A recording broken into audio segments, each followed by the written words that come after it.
ஓம் நம சிவாய சிவாய நமகா சிவே சிவ சிவ சிவோ நமோ நாராயணாய நமகா. அம்மனுக்கு இளநீர் அபிஷேகம் செய்துதான் தீர வேண்டுமாம். என்ன பலன்? கோடி கோடியான பலன்கள் இருக்கிறது. வாருங்கள் செல்வோம்.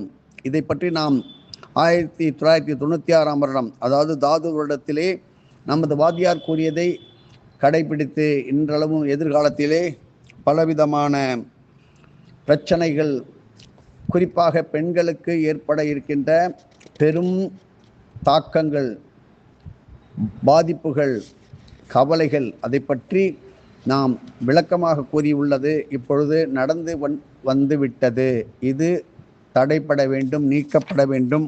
காரணம், இந்த கலியுகத்திலே தீய கர்மவினை, பேராசை போன்ற பெரும் தீய சக்தி சமுதாயத்தை பாழ்படுத்த ஒரு நிலை ஏற்பட்டு விட்டது. அதை தீர்ப்பதற்கு அப்பொழுதிருந்தே நாம் சொல்லி வந்தோம். குறிப்பாக பெண்களை பாதுகாக்கும் அம்மனை வழிபட்டு வந்தால் உங்களுக்கு நல்ல வழிமுறை ஏற்படும். இதில் ஆண்களும் பங்கு கொள்ள வேண்டும். பெற்றோர்கள் பிள்ளைகளை அப்படி சரிப்படுத்துங்கள். இப்படி நாம் பார்ப்போம். இப்படி நவகிரகங்களிலே 9 கிரகத்தை மட்டும் சேர்க்காமல் நெப்டியூன், புளூட்டோ, யுரேனஸ், இந்த கிரகங்களால் இந்த உலகத்திற்கு, குறிப்பாக பாரத மக்களுக்கு பல துன்பங்கள் ஏற்படும்.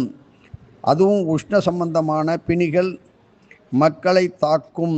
மக்கள் ஒன்று சேர்ந்து சத்தங்கமான இறைப்பணிகளை ஆற்றுவதன் மூலம் இதனை ஆன்மீக ரீதியாக வென்று நலம் பெறலாம். வெப்ப நோய்களை தணிப்பதற்காக மார்ச் மாதத்திலே நாம் சொன்னோம், 96லே.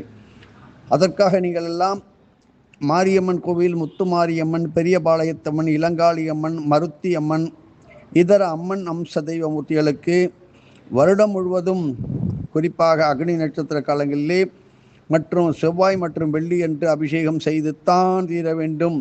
இளநீர் அபிஷேகம் என்பது தேங்காயை வெட்டி துவாரம் போட்டு வலது கை சுண்டு விரலால் மூடி அப்படித்தான் அபிஷேகம் செய்ய வேண்டும். ஏதோ ஒரு பாத்திரத்தில் கொட்டி அபிஷேகம் செய்வது குறையானது. அது நல்லது அல்ல, செய்பவர்களையும் பாதிக்கும். இப்படி அம்மன் அம்சங்களை கிராம எல்லை தேவதைகள் என்று நமது பலர் இரண்டாம் பட்சமாக ஏதோ ஒரு அம்மன் கோவில் என்று அறியாமையால் கூறுகின்றார்கள். மாற்றிக்கொள்ளவும். ஆதிசிவனின் ருத்ராக்னி தாண்டவம் போல் மகிஷாசுர மர்தினி, அது மகிஷாசுர மர்தனன் என்ற அரக்கர்களை வதம் செய்ய பயங்கர வடிவம் கொண்டு புறப்பட்டு ஈஸ்வரன் அசுரவதம் முடிந்த பின் தன் அக்னி ஸ்வரூபத்துடன் எண்ணற்ற லோகங்களில் சஞ்சரித்திட எந்த உலகாலும் அந்த ருத்ராக்னியை தாழவே முடியவில்லை. அம்பிகையே பெரும் கருணை கொண்டு தன் அக்னி தாண்டவ கோல குணங்களுடன் மாரியாத்தா, சரியாளத்தம்மன், முத்து மாரியம்மன் போன்ற அம்மனின் அம்சங்களாக பிரிந்திட அகிலாண்டேஸ்வரி சாந்தம் பெற்றார். ஆகவே சர்வேஸ்வரியின் வடிவங்களே அம்மனின் வெவ்வேறு ரூபங்களாக தஞ்சாவூர் மாரியம்மன், திருச்சி சமயபுரம் மாரியம்மன், சென்னை அருகே பெரியபாளையத்தம்மன், முப்பாத்தம்மன், இப்படி பல சொரூபங்களை, கோலவழியம்மன், இப்படி பல சொரூபங்களை வழிபட்டு முக்தி நிலை அடைந்தவர்கள் பல ஆயிரம் பேர். இப்படி அகிலாண்டேஸ்வரின் அக்னி ரூபமாதலின் தெய்வ வெம்மை நோய், வெப்பை நோய்களை தீர்க்கும் அற்புத சக்தியை பெற்றவர்கள் இந்த அம்பன் தான், அம்பிகை தான். திருச்சியில் வெக்காளியம்மன் சதா சர்வகாலமும் வெயில் மற்றும் மழை என்று பாராமல், மேலே மூடாமல், கோபுரமே இல்லாமல் வெட்ட வெளியிலே பல யுகங்களாக தரிசனம் தந்து அருள் பாலிக்கின்றாள். அவளை தரிசனம் செய்தாலே போரும், இளநீர் அபிஷேகம் செய்யுங்கள். இப்படி பல மன்னர்களுக்கே பஞ்சம், பசி, பட்டினி அவையெல்லாம் வந்தபோது அந்த பிணி தீர்த்திட அருள் புரிந்த அற்புத தெய்வமூர்த்தி, கலியுகத்தின் கண்கண்ட தெய்வமாக இருந்து நம்மை காப்பவள் இந்த வெக்காளியம்மன். இளநீர் அபிஷேக மகிமைத்தான் என்ன? இளநீர் பன்னீர் அபிஷேகத்தால் என்ன பலன் என்று கூட நீங்கள் கேட்பீர்கள். பல அசுரர்களை வதம் செய்த பிறகு ஸ்ரீ காளி ரூபத்தில் ஈஸ்வரி சர்வேஸ்வரன் முன்பு வந்து நின்றாள். பிரபு, அக்னி பிழம்பாக நிற்கும் நான் என்ன செய்யறது என்னால் தாங்க முடியவில்லையே. பிரபஞ்சத்தின் கோடிக்கணக்கான லோகங்களிலும் எதனாலும் என்னுடைய இந்த அக்னி பிரபாகத்தை அப்படியே கொதிக்க கொதிக்க சூடு தாங்க முடியலையே. இது என் தவறா? இது நான் செய்த தவறா? பல கொடிய அரக்கர்களை வதைப்பதற்காக நீங்கள் தானே எனக்கு இத்தகைய ரூபத்தை தந்தீர்கள். இப்போது நான் என்ன செய்வது என்று வேதனை பெற்றார். ஈஸ்வரி, பிரபஞ்சத்தில் காரண காரியமின்றி எதுவும் நடைபெறாது. உன் மூலம் அதை நான் உணர்த்துகின்றோம். வரும் கலியுகத்திலே மது, தீயம், காமம், பேராசை போன்ற ஒவ்வொரு தீய சக்தியும் இந்த சமுதாயத்தை பாழ்படுத்தப் போகின்றது. அப்படிப்பட்ட ஒவ்வொன்றும் பல அசுரர்களுக்கு சமமாக இருக்கும். ஆகவே நீ இதே ருத்ர அக்னி ரூபத்திலே ஸ்ரீலோகத்தில் பல்லாயிரக்கணக்கான இடங்களிலே அம்மன்களாக எழுந்து அருளி உள்ள உன்னை நம்பி வரும் பக்தர்களை இந்த அரக்கர்கள், அசுரர்களிடமிருந்து, கொடிய தீய சக்திகளிடம் இருந்து காப்பாற்ற வேண்டும். நீ காப்பாற்றுவாயாக. உன்னுடைய அக்னி பிரவாகத்தை உன்னாலேயே தாங்க முடியவில்லை என்றால் எவர் கண்ணும் படாத புனித நீரே அந்த அக்னியை தணித்துவிடும். என்ன இதனுடைய அர்த்தம்? இதுதான் நாரிகேளம். சமஸ்கிருதத்திலே நாரிகேளம், தேங்காய் என்னும் புனித தாவரத்தை உனக்காக படைக்க உள்ளோம் என்று ஈஸ்வரன் சொன்னார். அப்படித்தான் பூலோகத்தில் பல சக்தி பீடங்களை அமைத்து விதவிதமான ஆன்மீக ரகசியங்கள் நிறைந்த சக்கரங்களையும் எந்திரங்களையும் பிரதிஷ்டை செய்து இருக்கின்ற ஸ்ரீ பரசுராம மூர்த்தியே இந்த தென்னை மரத்தை, தென்னை விருட்சத்தை இந்த பூலோகத்திற்கு கொண்டு வந்தார் என்பது எல்லோருக்கும் தெரியும். அவரது திருக்கரங்களால் பிரபஞ்சத்தில் முதல் இளநீர் கொண்டு அதை அர்த்தநாரீஸ்வரர் ஸ்வரூபத்தை அப்படியே அபிஷேகம் செய்து சக்தியாகிய அது உன் திருமேனியிலும் பட்டு சாந்தம் பெறுவா என்று ஈஸ்வரன் சொல்லி அது நடைபெற்றது. இப்படித்தான் தேங்காய் வந்த கதை. பரசுராமர் இல்லை என்றால் தேங்காய் கிடையாது.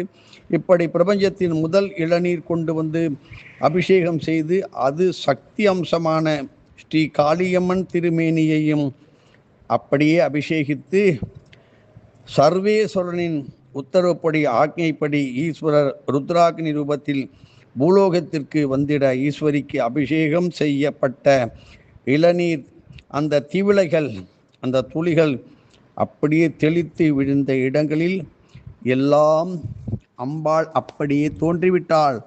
அனைத்தும் ஈஸ்வரியின் அம்சங்களாக மாறியது. ஈஸ்வரியின் சிரசிலிருந்து, திருக்கரங்களிலிருந்தும், திரு விரல்களிலிருந்தும், திரு உதரத்திலிருந்தும் இவ்வாறாக ஸ்ரீ அகிலாண்டேஸ்வரியின் திருமேனியிலிருந்து ஏற்பட்டவர்களே துவிர்காத்தம்மன், கருக்காத்தம்மன் போன்ற அம்மன் மூர்த்திகள்.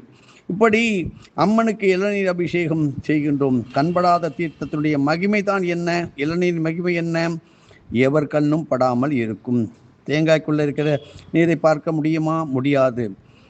அதான் கண் திருஷ்டி போன்ற எப்பேற்பட்ட தீய சக்திகளையும் உடனே நிவர்த்தி செய்யும் அற்புத சக்தி இதற்கு உண்டு. ஆகவே தான் திருஷ்டி தேங்காயை சிதறுகாய் உடைக்கின்றோம். இதை தவிர 3 கண்களுடைய தேங்காய்க்கு பல ஆன்மீக சக்திகள் இருக்கு.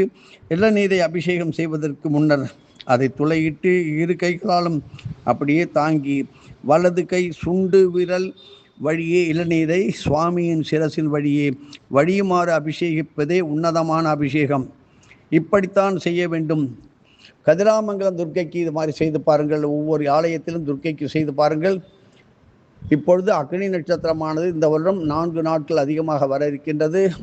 கொடிய தீவினைகளை பஸ்வம் செய்யும் சக்தி உடையது. ஆனால் நீங்கள் மனதார ஒரு இளநீர் இவ்வளவு விலை விற்கின்றதே என்று விட்டுவிட்டால் அதுவே உங்களுக்கு எந்த காலத்திலும் செய்ய முடியாமல் விட்டு போய்விடும் ஒரு நிலைமை வரும். இப்படி எத்தனை இளநீர் ஐயா பண்ணுறது? ஒவ்வொரு குடும்பத்திலும் எத்தனை பேர் இருக்கின்றீர்களோ குறைந்தது அதை எண்ணி அத்தனை இளநீர் காய்களினால் நீங்கள் அபிஷேகம் செய்யுங்கள். குறிப்பாக செவ்வாய், வெள்ளிக்கிழமைகளில் அபிஷேகம் செய்வது உத்தமமான பலனை தரும். ஆகவே பலவித எதிர்பாராத கண்ணு குற்றம், கண் திருஷ்டி, தெரிந்த எதிரிகளின் தீவினை காரியங்களால் பலவிதமான வாழ்க்கை துன்பங்களில் உழன்று அவதி உறும் மக்களை உடனே ஓடி வந்து காத்திட அம்மனுக்கான இளநீர் அபிஷேகம் ஒரு நல்ல வழியை காட்டும் என்பதில் எந்தவித ஐயமும் வேண்டாம். ஆகவே அனைத்து குடும்பத்தினரும் நாம் ஆரம்பித்தோம் தாது வருஷத்திலே 1996 அது முதல் இன்று வரை நடைபெற்று கொண்டிருக்கிறது பல இடங்களிலே. நீங்களும் ஒவ்வொரு மாதம் ஒரு முறையேனும் செவ்வாய் வெள்ளிக்கிழமைகளில் அம்மன் கோயிலில் இளநீர் அபிஷேகம் செய்து என்ற தான தர்மங்களை செய்து அறவழிகளை வேண்டும் பொழுது உங்களுக்கு எதிர்காலத்தில் பெரும் ஆபத்துகள், பெண்களை தாக்கக்கூடிய ஆபத்துகள் வர இருக்கின்றது. அதிலிருந்து உங்களை அந்த அம்பாள் காவந்து செய்வாள். ஆகையினால் நீங்கள் சக்தி இல்லையேல் சிவம் இல்லை. ஆகையினால் ஒவ்வொருவரும் குறைந்தது ஒரு மண்டலம் 48 நாளாவது சக்தி உபாசனை செய்து தான் தீர வேண்டும் என்பது நமது வாத்தியார் திருவருள் வாக்கு. எதுவும் என்னுடையதல்ல, அனைத்தும் உடையதே. அருளாளர் நாச்சலா.